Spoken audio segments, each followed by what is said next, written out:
Oke, bismillahirrahmanirrahim. Assalamualaikum warahmatullahi wabarakatuh. Kami dari kelompok 6 akan mempresentasikan pada materi aplikasi persamaan diferensial dalam estimasi jumlah populasi. Pada mata kuliah persamaan diferensial yang dimana anggotanya ada Nadia Putri Nabila sebagai pemateri pertama, ada Eba Kurnia selaku moderator dan pemateri ketiga, serta ada Abdul Rojak sebagai pemateri kedua. Oke, di sini kita akan membahas yang pertama ada persamaan diferensial biasa atau yang biasa kita sebut orde 1. Kemudian kita akan membahas model pertumbuhan, yang ketiga ada contoh kasus, dan yang terakhir ada kesimpulan. Oke, langsung saja kepada pemateri pertama untuk menyampaikan materinya.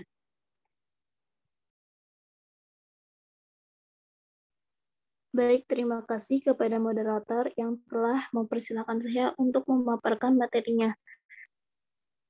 Yang akan saya paparkan yaitu mengenai persamaan diferensial biasa atau orde 1. Di sini ada definisi. Persamaan diferensial adalah persamaan matematika untuk fungsi suatu variabel atau lebih yang menghubungkan nilai fungsi itu sendiri dan turunannya dalam berbagai orde. Persamaan diferensial biasa orde pertama merupakan persamaan diferensial yang paling sederhana bentuknya karena persamaan ini hanya mengandung turunan pertama dari fungsi yang tidak diketahui. Walaupun sederhana bentuknya, banyak fenomena dalam kehidupan sehari-hari yang sifatnya dapat dimodelkan sebagai persamaan diferensial orde pertama. Salah satu aplikasi turunan dalam kehidupan sehari-hari untuk mengkonstruksi model matematika dari fenomena perubahan dalam kehidupan sehari-hari yang melibatkan laju perubahan sesaat atau laju perubahan rata-rata. Persamaan diferensial merupakan dasar dalam pengembangan ilmu pengetahuan dan teknologi.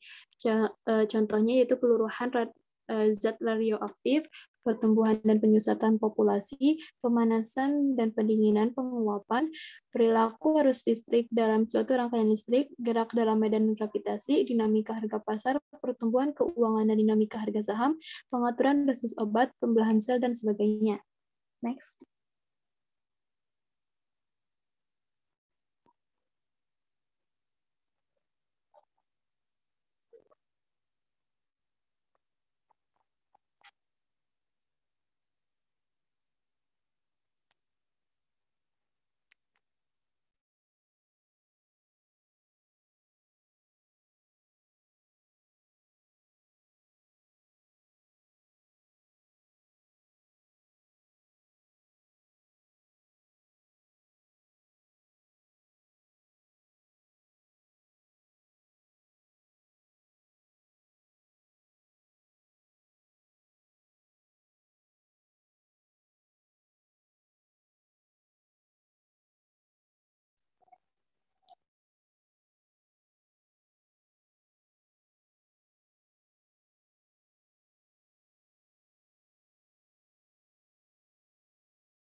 Selanjutnya yaitu ada solusi.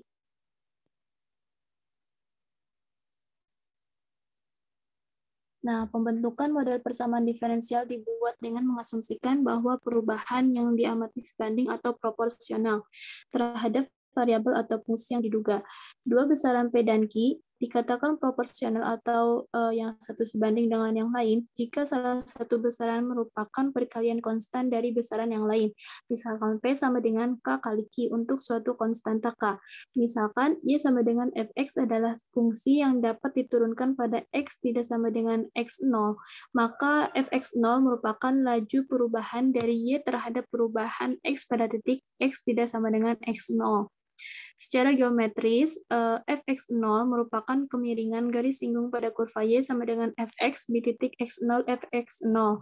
Interpretasi turunan sebagai laju perubahan sesaat merupakan konsep dasar yang digunakan dalam banyak aplikasi permodelan, sedangkan interpretasi geometris dari turunan sebagai kemiringan dari garis singgung pada suatu kurva sangat berguna untuk mengembangkan konstruksi solusi numerik.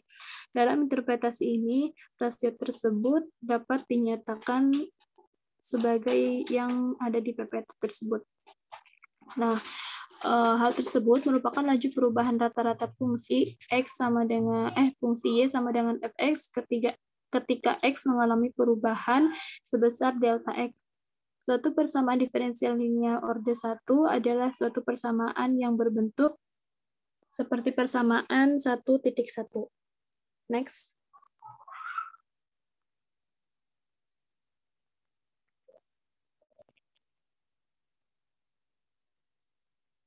Nah, kita selalu memisahkan bahwa koefisien A1x, A0x, dan fungsi fx adalah fungsi-fungsi yang kontinu pada suatu selang I, dan bahwa koefisien A1x 0 untuk semua x di dalam I. Jika kita bagi kedua ruas oleh A1x dan menetapkan AX sama dengan A0x per A1x dan BX sama dengan Fx per A1x.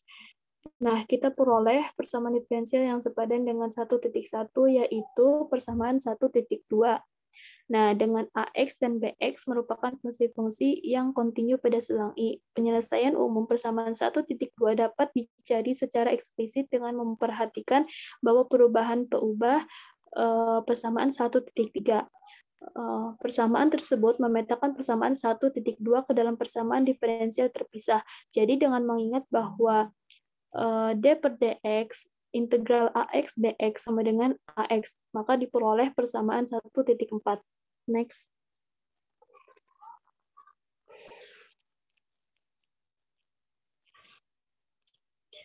Nah, di sini ada model pertumbuhan. Yang pertama yaitu model pertumbuhan eksponensial. Untuk mengestimasi populasi makhluk hidup yang memiliki laju pertumbuhan konstan, anggaplah PT melambangkan jumlah populasi yang bertumbuh atau luruh. Jika kita asumsikan bahwa PT adalah suatu fungsi yang dapat diturunkan terhadap waktu, sehingga termasuk fungsi yang kontinu, maka asumsikan bahwa dP per dt, laju perubahan jumlah atau populasi proporsional terhadap jumlah yang ada, maka dP per dt sama dengan Kn atau dP per dt min Kp sama dengan 0, di mana K adalah konstanta proporsional. Untuk permasalahan populasi, di mana PT pada kenyataannya adalah variabel diskrit bernilai integer atau bilangan bulat. Asumsi ini tidak tepat. Walaupun demikian, konsep dP per dt min Kp sama dengan 0 tetap memberikan perkiraan yang baik untuk hukum-hukum fisis yang mengatur sistem semacam itu. Nah, pada model ini diasumsikan bahwa populasi bertambah dengan laju pertumbuhan populasi yang sebanding dengan besarnya populasi. Misalkan, PT menyatakan jumlah populasi pada saat T sama dengan waktu, dan K menyatakan bahwa laju pertumbuhan populasi, maka model populasi eksponensial dinyatakan dalam bentuk persamaan 2.1. Selanjutnya.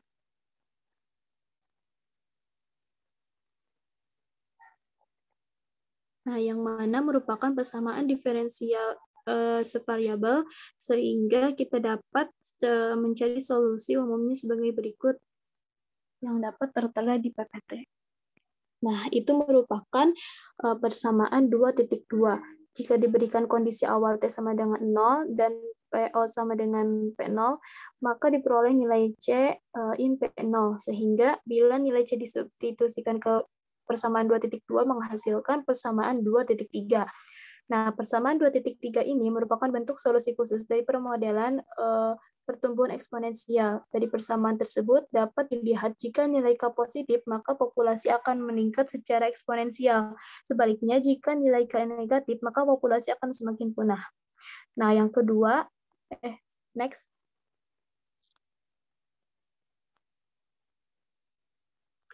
Nah, yang kedua ini ada model pertumbuhan logistik. Model ini pertama kali diperkenalkan oleh matematikawan dan juga seorang ahli biologi berkebangsaan Belanda, yaitu Pierre Verhulst pada tahun 1838. Motivasi awal penelitian mengenai model ini adalah karena model pertumbuhan alami tidak cukup tepat untuk populasi yang cukup besar dan tempatnya terbatas, sehingga menimbulkan kendala karena padatnya populasi yang akan mengurangi populasi itu sendiri. Model pertumbuhan populasi logistik ini merupakan penyempurnaan dari model pertumbuhan eksponensial. Pada model ini, jumlah populasi dipengaruhi oleh lingkungan seperti persediaan makanan. Model logistik mengasumsikan bahwa pada waktu tertentu jumlah populasi akan mendekati titik kesetimbangan atau equilibrium, Pada titik ini, jumlah kelahiran dan kematian dianggap sama, sehingga grafiknya mendekati konstan. Bentuk sederhana untuk laju pertumbuhan relatif yang mengakomodasi asumsi ini adalah seperti persamaan 2.4. Nah, jika dikalikan dengan P, maka diperoleh model untuk pertumbuhan populasi yang dikenal persamaan diferensial logistik, yaitu persamaan 2.5. Next.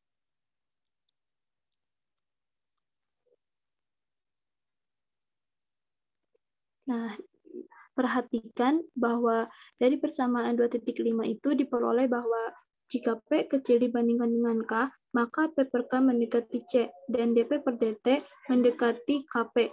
Namun jika P ke K itu populasi mendekati kapasitas tampungnya, maka P per K itu 1, sehingga DP per DT itu 1. Nah, jika populasi P berada di antara 0 dan K, maka ruas karena persamaan di atas bernilai positif, sehingga DP per DT itu 1 dengan posisi yang naik. Nah, akan tetapi jika populasi melampaui kapasitas tampungnya P lebih dari K, maka 1 min P per K negatif, sehingga DP per DT kurang dari 0 dan posisinya itu turun. Nah, solusi persamaan logistik dapat diperoleh melalui langkah-langkah berikut seperti yang tertera di PPT. Next.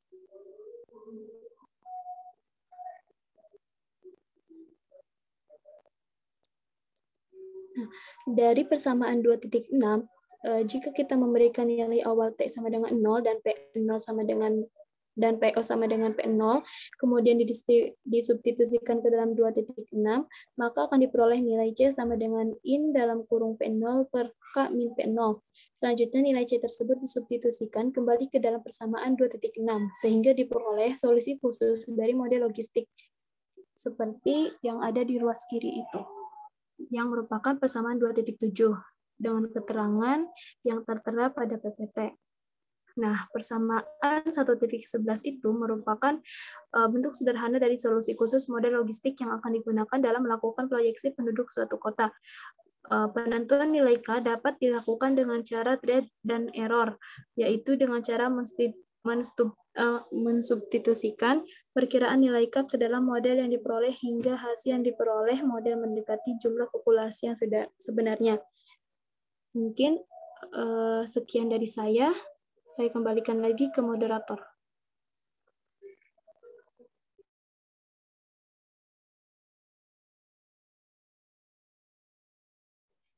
Oke, terima kasih kepada pemateri pertama.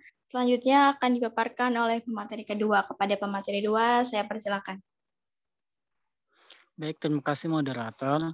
Selanjutnya saya akan membahas contoh kasus dari estimasi jumlah populasi. Yang pertama ada topik masalah. Pada penelitian ini dibuat model pertumbuhan populasi Provinsi Maluku berdasarkan data jumlah penduduk Maluku pada dari tahun 2010 hingga 2015 menggunakan model eksponensial dan logistik. Nilai K dilakukan dengan cara trial and error, yaitu dengan cara mensubstitusikan perkiraan nilai K dan model yang diperoleh dari data pada tahun sebelumnya. Selanjutnya dengan menggunakan model yang diperoleh, diprediksi jumlah penduduk Provinsi Maluku pada tahun 2020. Pembahasan dapat dilihat pada tabel 2 menyatakan jumlah penduduk Provinsi Maluku dari tahun 2010 sampai 2015. Kalian bisa lihat pada tabel. Lanjut.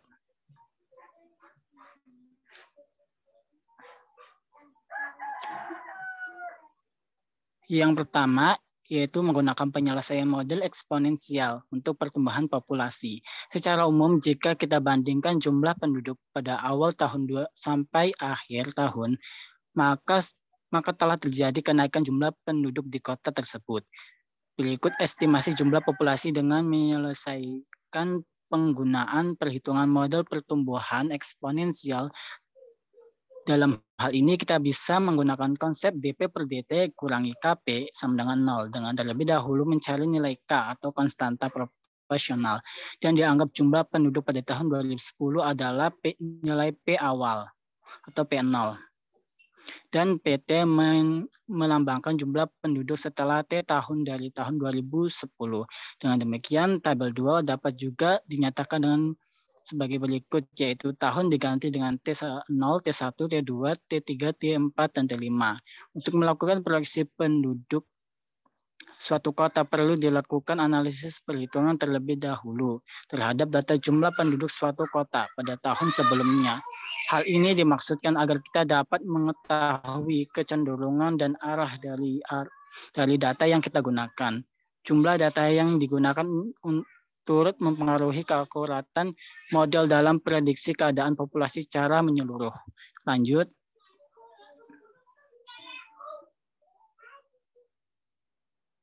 Solusi masalah pertumbuhan populasi tersebut secara eksponensial adalah terdapat pada persamaan 2.3, yaitu PT sama dengan P awal atau P0 dikali E pangkat KT. Untuk mencari nilai K disubstitusikan ke T sama dengan 1 dan P1 sama dengan 613.308 yang merupakan jumlah penduduk tahun 2011 sehingga diperoleh seperti pada persamaan 3.1.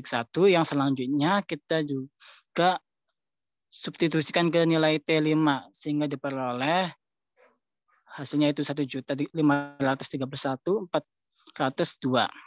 Kemudian penyelesaian 3.1 dan 3.2 kita peroleh hasilnya itu 0,228735. Dengan demikian dapat mengestimasi jumlah penduduk pada tiap tahun dengan jumlah penduduk pada tahun 2010 sebagai P awal ke dalam persamaan. Seperti pada persamaan 3.3, sebagai contoh estimasi jumlah penduduk pada tahun 2020 adalah P10. Maka hasil yang diperoleh yaitu sebesar 6.041.138. Jadi jumlah estimasi penduduk tersebut yaitu pada tahun 2020 adalah sebesar 6.041.138 jiwa. Lanjut. Yang kedua, menggunakan penyelesaian model logistik pertumbuhan populasi. Untuk menentukan model logistik dari data jumlah penduduk Provinsi Maluku pada tabel 1.2, sebelumnya diperhatikan terlebih dahulu bahwa karena jumlah penduduk Provinsi Maluku sejak tahun 2010 sampai 15 masih berada di bawah 2 juta, maka diasumsikan bahwa kapasitas yaitu K sama dengan 2 juta, sehingga nilai P awal dan nilai K disubstitusikan ke persamaan 2.7. Maka dia akan diperoleh seperti pada persamaan 4.1. Yang selanjutnya dari persamaan 4.1 akan dicari model logistik dapat mewakili laju pertumbuhan populasi Provinsi Maluku. Untuk T1, maka P sama dengan 613.388. Jika disubstitusikan ke persamaan 4.1 diperoleh hasilnya yaitu K sama dengan 0,15123. Nilai K diperoleh disubstitusikan kembali ke persamaan 4.1 dan diperoleh model logistik pertama yaitu 2 juta per 2,69 kali E pangkat min 0,15123 T plus 1. Tersebut 4.1. Lanjut. Selanjutnya nilai T2 dan P sama dengan 897.951 juga dimasukkan ke dalam persamaan 4.1 diperoleh yaitu 0,38102 dan model logistik kedua yaitu dapat dilihat pada 4.3, baik itu dengan T selanjutnya yaitu pada persamaan 4.4, 4.5, dan 4.6. Selanjutnya akan dihitung jumlah penduduk Provinsi Maluku tahun 2010 sampai 2015 yang dihasilkan dari kelima model di atas. Kemudian akan dianalisis oleh model memberikan hasil cukup signifikan bila perbandingan dengan hasil sensus penduduk pada tabel 3 memuat hasil perhitungan jumlah penduduk berdasarkan 5 model logistik di atas. Lanjut. Kalian dapat lihat pada tabel 3.3. Jika perbandingan jumlah penduduk Provinsi Maluku antara hasil sensus dari model pada tabel 3 ditampilkan dalam bentuk grafik, maka akan terlihat seperti di bawah ini. Berdasarkan grafik jumlah penduduk Provinsi Maluku yang dihasilkan oleh kelima model di atas, model logistik ketiga memberikan hasil yang cukup mendekati hasil sensus. Selain itu, keakuratan model logistik ketiga cukup baik. Hal ini dapat dilihat dari hasil penduduk Provinsi Maluku pada tahun 2015 yang dihasilkan model logistik 3 hampir sama dengan hasil sensus penduduk 2015. Selanjutnya, model logistik ketiga digunakan untuk memprediksi jumlah penduduk Maluku pada tahun 2020 dengan mensubstitusikan ke persamaan T10 pada persamaan 4.3 yang diperoleh hasilnya itu 1.930.000 1.930.061. Maka demikian jumlah diprediksi jumlah penduduk Provinsi Maluku tahun 2020 adalah sebesar segitu. Lanjut.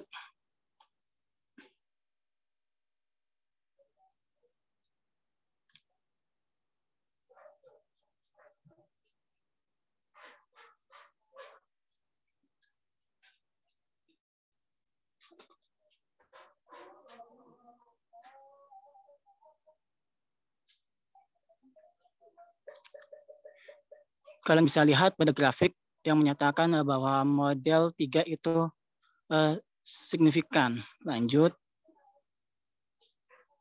Jadi kesimpulannya adalah persamaan diferensial dapat diterapkan dalam berbagai bidang.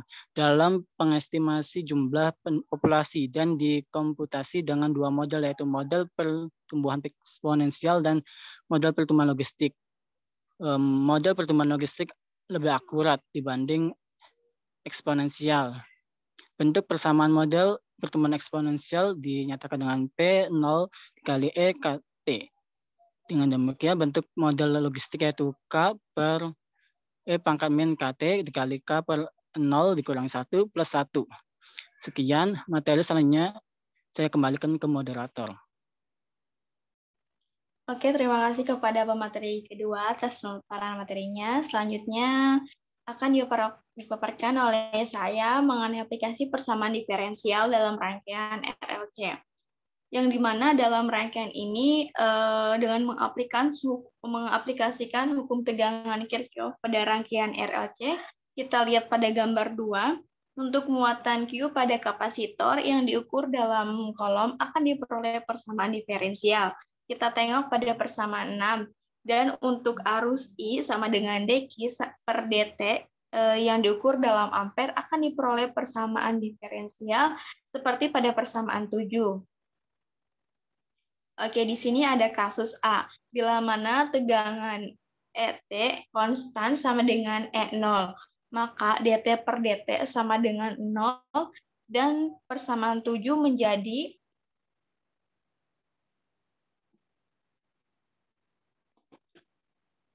L dikali D kuadrat I per dt kuadrat ditambah R dikali DI per dt tambah 1 per C dikali I sama dengan 0.